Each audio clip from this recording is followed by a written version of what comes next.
Massaji eng kattalik cho'qqisiga chiqqaningizdan keyin mutaxassis bo'lgandan keyin siz osteopat bo'lasiz.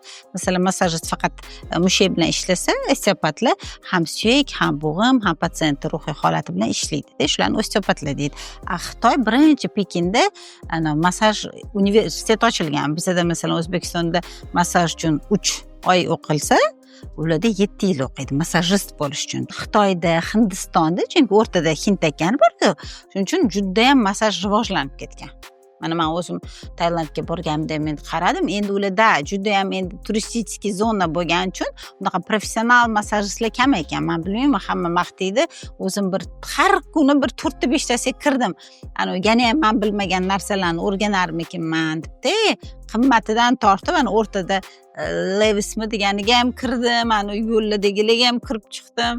Bir kunda 5 tadan massajistlardan oldim, lekin bir zo'r narsa o'rganmadim. Balki mutaxassislari balkim ichkarida bo'lardi, balkim. Chunki o'sha bizda tushuntirishganda ham aytishdi, bular haqiqiy Tailand xalqi emas. Bu asosan mana ishlayotgan massajistlar Filippinlik ekan.